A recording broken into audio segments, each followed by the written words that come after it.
Hello बच्चों, biology की पाठशाला बायोलॉजी अड्डा में आप सभी का स्वागत है। आज का जो टॉपिक हमारा बायोलॉजी के अंदर वो रहेगा मोनेरा किंगडम।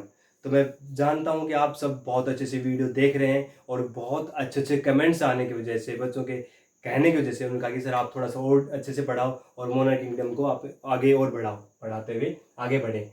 तो मैं जिस हिसाब से आपके व्यू आ रहे हैं, मेरा जो टाइमिंग बढ़ रहा है यूट्यूब चैनल के अंदर, बहुत अच्छा लग रहा है मुझे देख के, और आपके कमेंट्स तो और अच्छे अच्छे आ रहे हैं। ठीक है, थैंक यू उसके लिए। और आगे बढ़ते हैं मोनेरा किंगडम में। ठीक है, मोनेरा किंगडम जब हम रीड करते हैं तो ये मोनेरा सबसे बिल्कुल अलग होता है on the basis of cell structure, क्योंकि हमने 5 किंगडम पढ़े थे। 5 किंगडम के अंदर हमने जो स्टडी किया तो उसमें से जो 4 किंगडम थे यूकारियोटिक सेल से थे, और जो एक किंगडम था सिंगल ये मोनेरा, वो किससे है भाई, बिलोंग करता है प्रोकार्टिक सेल से। तो हम प्रोकार्टिक बेस पे उन करेक्टर्स को एनालाइज करेंगे, फीचर्स को जो कि मोनेरा के अंदर आते हैं। इनके अंदर हम बैक्टीरिया जो होते हैं उनको स्टडी करते हैं, तो बैक्टीरिया के अंदर जो करेक्टर होते हैं उनके बारे में भी हम पढ़ने वाले हैं, डिस्कस करने वाले हैं।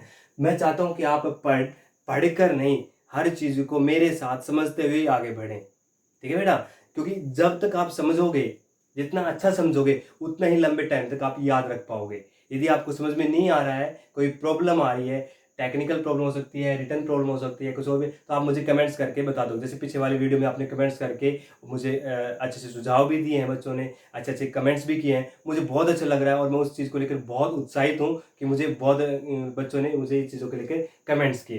तो थैंक यू वेरी मच। हम आगे बढ़ते हैं मोनेरा, और हर वीडियो को शुरू से लेकर एंड तक देखें। ठीक है, और वीडियो शुरू करने का मतलब ये होगा कि आप पूरा वीडियो देखें, मतलब आप जितने भी एग्जाम्पल हैं, है ना, वो बीच बीच में एग्जाम्पल कुछ चीजें नई चीजें बताते रहता हूँ, तो एग्जाम्पल की वजह से आपका जो माइंड है और क्लियर हो जाएगा। ठीक है, तो हर वीडियो क्या करेंगे, शुरू से लेके एंड तक देखेंगे आराम से। अब पढ़ते हैं मोनेरा। तो मोनेरा के अंदर हमने एक पॉइंट पढ़ा था, सबसे पहला पॉइंट, सबसे important point, these are unicellular. These are unicellular, है ना भाई।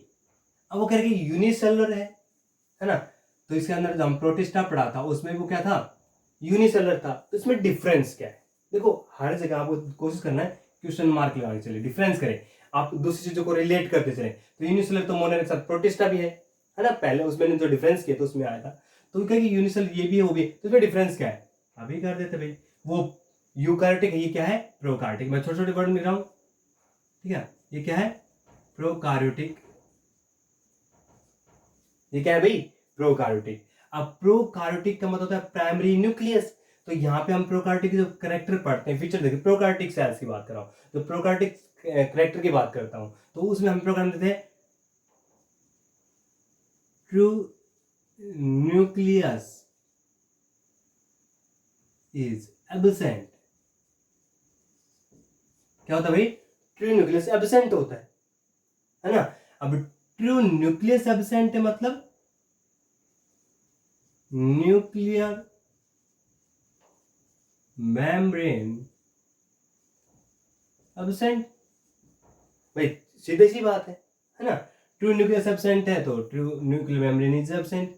ठीक है, अब अगर ट्रू न्यूक्लियर मेम्ब्रेन एब्सेंट है तो जो न्यूक्लियस के अंदर क्या होता है, डीएनए, तो यहां पे क्या होगा, नेक्ड डीएनए। क्या होगा भाई, नेक डीएनए होगा, नेक डीएनए मतलब उसके अंदर वो जो अनक्लोज डीएनए होगा, उसके ऊपर कोई कवर ही नहीं होगा। यदि हम नॉर्मली रीड करते हैं तो ये जो न्यूक्लियस है, न्यूक्लियस के अंदर डीएनए होता है, लेकिन यहाँ पे तो न्यूक्लियस है ही नहीं। अब डीएनए कहाँ है, देखो मैंने अभी बता रहा हूं, आप उसको इंटरलिंक करने की कोशिश करें, एक दूसरे को वर्ड लाइन को जोड़ने कैसे, बस रिलेटेड क्या होगा, क्योंकि इससे हमारे पास पॉइंट भी बढ़ेंगे, उसके बारे में ज्यादा नॉलेज भी आएगी, और लिखने के लिए जो मैटर चाहिए हमें एग्जाम में वो भी बहुत सारा मिलेगा। और ये हर पॉइंट इंपॉर्टेंट है, क्योंकि हमें उन एनिमल्स को देख रहे हैं जिन एनिमल्स को हम नहीं जानते, तो उसके बारे में चीजें पता है, तो आप उस चीज को एनालाइज कर सकते हो भाई, किसी को बता सकते हो।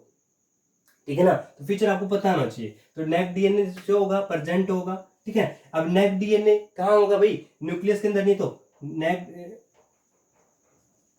नेक DNA found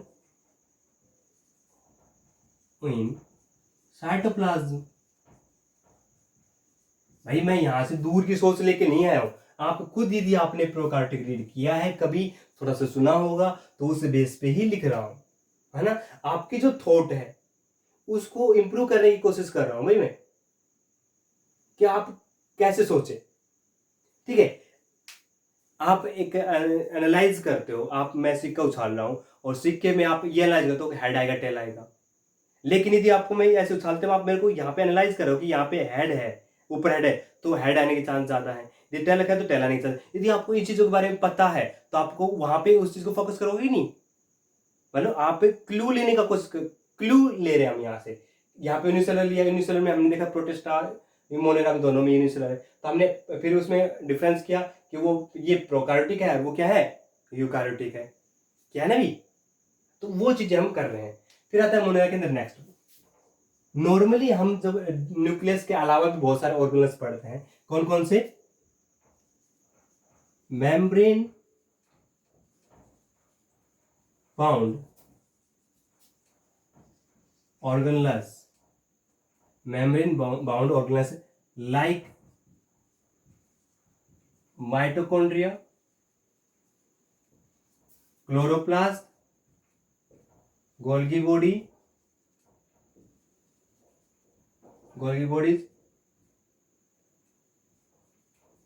chloroplast,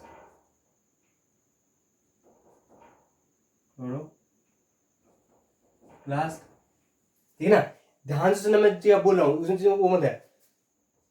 are absent, क्या लिखा भाई मैंने, एब्सेंट, ये इसमें नहीं होते।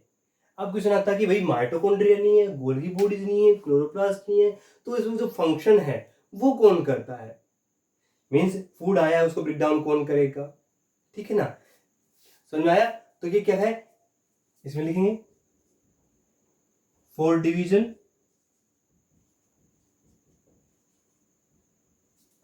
समझ में आ रहा है, 4 डिवीजन, ठीक है। रेस्पिरेटरी एंजाइम,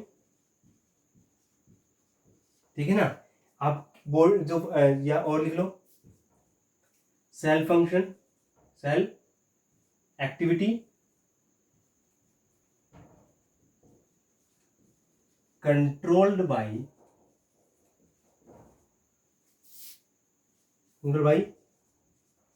मेजोसोम, अब ये नहीं है, ये नहीं है, ये नहीं है, ये नहीं है, तो कौन कर रहा है, कंट्रोल, मेजोसोम करता है। अब फिर क्वेश्चन आ गया, मेजोसोम है क्या। मेजोसोम क्या है ये, सेल मेम्ब्रेन, सेल मेम्ब्रेन जो होता है, सेल मेम्ब्रेन हमने रीड किया था ना, हम न्यूक्लियस नॉर्मल बना रहा हूं, बाकी नेक्स्ट वीडियो में जो बैक्टीरिया है, हम बैक्टीरिया के बारे में रीड करते हैं मोनेरा के अंदर, तो बैक्टीरिया स्ट्रक्चर बनाऊंगा, तो मैं नॉर्मली रीड कर रहा हूं। यहाँ पे सेल वॉल हो गई, ऊपर एक और लेयर होती है उसको बोलते हैं कैप्सूल, और जो सेल वॉल की और अंदर वाली उसको बोलते हैं सेल मेम्ब्रेन, है ना भाई। तो इस सेल मेम्ब्रेन के अंदर ध्यान से देखना भाई, ये सेल मेम्ब्रेन इनफोल्डिंग स्ट्रक्चर है, तो इस इनफोल्डिंग जो सेल मेम्ब्रेन अंदर की तरफ गई ना भाई, किसी तरफ ये अंदर की तरफ साइटोप्लाज्म की तरफ गई है, तो इसको स्ट्रक्चर को बोलते हैं मेजोसोम। क्या बोलते हैं भाई, इस स्ट्रक्चर को मेजोसोम, सुन रहा है, ठीक है ना। Cell membrane infolding structure, cell membrane infolding structure होती है भैया, जिसको हम क्या बोलते हैं, मेजोसोम बोलते हैं। क्या बोलते हैं इसको, मेजोसोम। अभी फंक्शन क्या करे वो मैंने लिख दी यहाँ पे, सेल डिवीजन में हेल्प कर रही है, सेल एक्टिविटी होती है, रेस्पिरेटरी एंजाइम्स रिलीज करना, ठीक है ना, उसको कंट्रोल किया जाता है भाई मेजोसोम। मेजोसोम क्या है, infolding structure of cell membrane होते हैं, सेल मेम्ब्रेन इनफोल्डिंग स्ट्रक्चर होती है। माइंड क्लियर हो रहा कि नहीं। अब बात है कि जो प्रोकार्योटिक सेल्स है, इसके अंदर यदि ऑर्गेनल्स है तो कौन सा होगा, इसके अंदर ऑर्गेनल्स होता है वो होता है 70 राइबोसोम्स। राइबोसोम्स यूकारियोटिक में होते हैं, लेकिन वहां पे कौन से होते हैं, एटीएस। राइबोसोम 2 टाइप होते हैं, एटीएस और 70एस। ठीक है ना। तो हमारे बॉडी के अंदर 70s मिले हैं, मीन्स यूकारियोटिक के अंदर। और नॉर्मली जब हम बैक्टीरिया के अंदर, मोनेरा के अंदर रीड करते हैं या प्रोकार्योटिक के अंदर रीड करते हैं तो कौन सा होता है? 70s। कौन सा होता है भाई? 70s। अब बात आती है कि जो सेल वाल है वो किसकी बनी है वहां पे, ठीक है ना। तो बोलने बताइए पेप्टिडोग्लाइकॉन। क्या होती है भाई? Peptidoglycan. Cell wall made up of peptidoglycan. Peptidoglycan, लेकिन हर बैक्टीरिया में पेप्टिडोग्लाइकन की नहीं बनी होती। जैसे आर्कियोबैक्टीरिया है, ठीक है ना, यू बैक्टीरिया, उन बैक्टीरिया के अंदर हम रीड करते हैं हेलोफिल्स होते हैं, मेथिनोफिल्स, तो वो सेल वॉल डिपेंड करती है, कैप्सूल डिपेंड करता है, वो अलग अलग एरिया में रिप्रेजेंट करते हैं। हेलोफिल्स होते हैं साल्ट एरिया में, जो थर्मोइसोटोफिल होते हैं वो जहाँ पे हीट बहुत ज्यादा होती है उस एरिया में, तो मेथिनोफिल्स तो बॉडी के इंटरनल साइड होते हैं जहाँ पे मीथेन गैस प्रोड्यूस करते हैं। तो ये अलग अलग जगह पे रहते हैं, तो अलग अलग की जो फॉर्मेशन है, स्ट्रक्चर, वो अलग अलग पे डिपेंड कर जाती है, वेरी करती है। यदि हम आर्कियोबैक्टीरिया में बात करते हैं, माइकोप्लाज्मा, तो वहाँ पे ये सेल वॉल में मेडअप नहीं होती, वहाँ क्या होता है? लिपोप्रोटीन की बनी होती है। किसी होती है? लिपोप्रोटीन। तो अलग अलग बैक्टीरिया के अंदर, तो नॉर्मली सबसे ज्यादा की बात करते हैं तो हमारे पास जो बैक्टीरिया होते हैं उनके अंदर किस सेल वॉल किसकी बनी होती है? पेप्टिडोग्लाइकन की। किसकी बनी होती है? ग्लाइकन।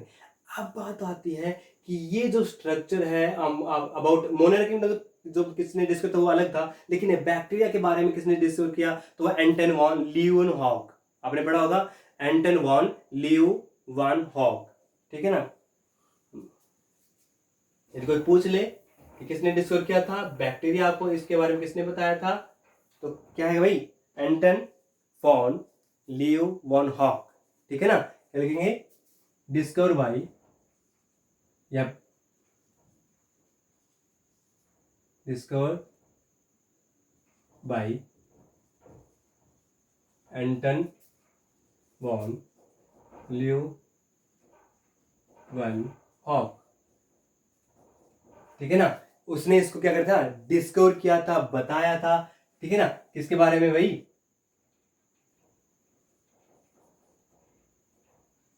किसके बारे में? बैक्टीरिया के बारे में। मीन्स इस एग्जाम्पल क्या है इसमें? बैक्टीरिया। समझ में आ रहा है आपको? Clear mind? ठीक है भाई। तो आपको इस चीज के बारे में पता होना चाहिए, कैरेक्टर फीचर्स के बारे में। अब हमारे पास एक टॉपिक बच गया, वो है हैबिटेट्स। कहाँ मिलेगा, कहाँ प्रेजेंट है। तो अच्छा, उससे पहले मैं बताता हूँ, इस बैक्टीरिया को उसने जो स्टार्टिंग नाम दिया था, वो नाम दिया था वाइल्ड एमनिक्यूलस। क्या नाम दिया था? वाइल्ड एमनिक्यूलस। जो बाद में चलकर क्या पढ़ा? बैक्टीरिया पढ़ा। क्या पढ़ा भाई? बैक्टीरिया पढ़ा। अब बात आती है कि जो हैबिटेट्स है उसकी बात करते हैं, ठीक है ना। हैबिट्स है उसकी बात करते हैं। ये कहाँ पे रहता है? तो फाउंड एवरीवेयर। कहाँ भाई? Found everywhere. एवरी मतलब एबायोटिक और बायोटिक दोनों जगह। सॉयल, वाटर, एयर, ठीक है ना, इनके अंदर प्रेजेंट होता है, ठीक है। हेलोफिल्स एरिया, साल्ट एरिया, ठीक है ना, थर्मोसिटोफिल, मेथोनेजेंस, बॉडी के internal side, animals, plants, internal side, outer side, means everywhere ये प्रेजेंट होता है। फिर आता है बात कि इसमें कॉस्मोपॉलिटन बोलते हैं कंडीशन इसको, कि वो एवरीवेयर प्रेजेंट रहता है। अब बात आती है उनके जो ये जो साइज है उसकी भी इसकी बात करते हैं। तो जो मैथ्स थोड़ा आगे करते हैं हम।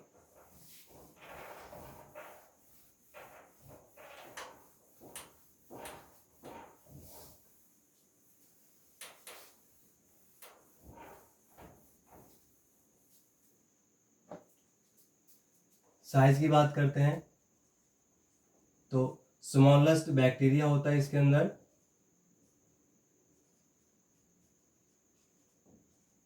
उसको बोलते हैं माइकोप्लाज्मा। क्या बोलते हैं इसको? माइक्रोप्लाज्मा। इसकी जो रेंज है साइज की वो है 0.3 माइक्रोमीटर टू 0.5 माइक्रोमीटर।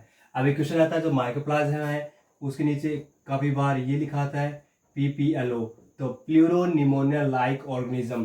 जो माइकोप्लाज्मा है बिलोंग करता है, जो फैमिली है उसको बिलोंग करता है किससे, इससे बिलोंग करता है। तो कई बार क्वेश्चन आता है स्मॉलर सेल, ठीक है ना, स्मॉलेस्ट बैक्टीरिया, तो वहां पे ये लिखा आता है, माइकोप्लाज्मा नहीं आता। अरे भाई उसकी फैमिली ये इससे ही बिलोंग करता है, किससे बिलोंग करता है, पीपीएलओ फैमिली से बिलोंग करता है। कौन, माइकोप्लाज्मा। थोड़ा आपको कंफ्यूज होने की जरूरत नहीं है, ठीक है। अब बात आती है, ये तो हो गया साइज, अब बात आती है शेप। किसी बात आती है भाई शेप, किस किस फॉर्म में रिप्रेजेंट करता है ये, ठीक है भाई, समझ में आ गया। इसी साइज 0.3, और वैसे हाईएस्ट जो है ये जो 10 माइक्रोमीटर तक होती है। कुछ अपवाद है, एक्सेप्शन केस है, जो उनकी साइज काफी बड़ी होती है, ठीक है ना, एमएम तक चली जाती है। अब जब हम साइज की बात करते हैं तो शेप की बात करते हैं, तो शेप के बेस पे ये 4 टाइप में हो जाते हैं। कितने टाइप भाई, 4 टाइप में, ठीक है। अब 4 टाइप कौन कौन से हैं, तो फर्स्ट है स्फेरिकल,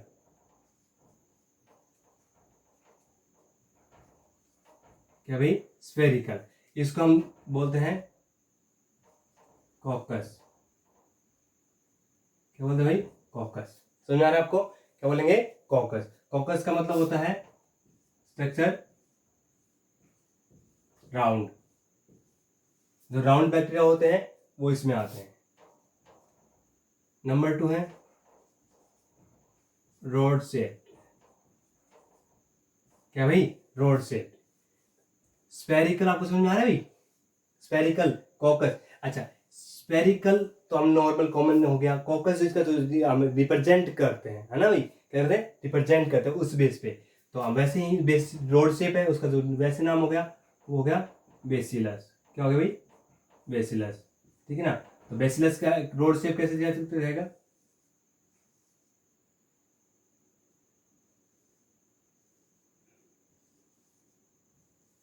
ये रोड शेप हो गया, ठीक है ना। ओवल स्ट्रक्चर नहीं है, रोड शेप है, थोड़ा लंबा है, ठीक है ना, उसमें तो दिखाई देगा। फिर आता है हमारे पास कोमा शेप, थर्ड क्या है, कोमा शेप, थर्ड इसको बोलते हैं विब्रियम।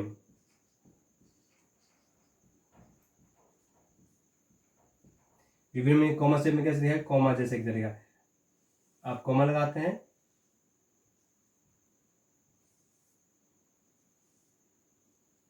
ठीक है ना, इस तरह की स्ट्रक्चर होगी कोमा शेप, ठीक है। फिर हमारे लास्ट, सबसे लास्ट होता है स्पेरिलम, ठीक है, तो भाई स्पाइरल का,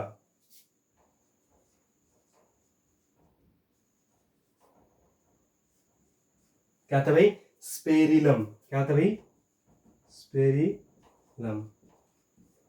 इसमें फ्लेजेला प्रेजेंट होते हैं, ये बैक्टीरिया है, इसके अंदर फ्लेजेला होंगे, दोनों तरफ भी हो सकते हैं, ठीक है ना। सबसे इंपॉर्टेंट बात ये होगी, यदि 2 इस तरफ है तो 2 इस तरफ, 3 इस तरफ, 3 इस तरफ, यदि एक या तो एक साइड होंगे, ये स्ट्रक्चर नहीं होगी, इधर 3 है इधर 2 है, बिल्कुल नहीं होगी। इधर 3 है तो इधर भी 3 होंगे, इधर 4 है तो इधर भी 4 होंगे, ठीक है ना। या तो एक साइड ही होंगे फ्लेजिला, या दोनों साइड होंगे। मींस इन फ्लेजिला की हेल्प से क्या करता है, मोटाइल कंडीशन में आ जाता है। और ये जो तीनों स्ट्रक्चर है क्या होती हैं, नॉन मोटाइल होती हैं। मोटाइल का मतलब क्या था भाई, कि वो जो स्पीसीज है, जो ऑर्गेनिज्म है, नॉन मोटाइल का मतलब होता है वो मूवमेंट नहीं कर पा रहा है, ठीक है ना, उस पास। और ये मोटाइल मतलब वो मूवमेंट कर पा रहा है, क्या कर पा रहा है भाई, मूवमेंट कर पा रहा है। समझ आ गया आपको। तो आज का टॉपिक मोनोरा किंगडम में हम इतना ही, और आगे हम नेक्स्ट ऑनलाइन क्लास में आगे बढ़ेंगे, ठीक है। उसमें हम जो मोनोरा किंगडम के टाइप हैं, आर्कियोबैक्टीरिया और यूबैक्टीरिया, उनके बारे में डिस्कस करेंगे, ठीक है। इसे तो पढ़ना है आपको, और बार बार नहीं समझ में आता है तो उस बारे में बताना है,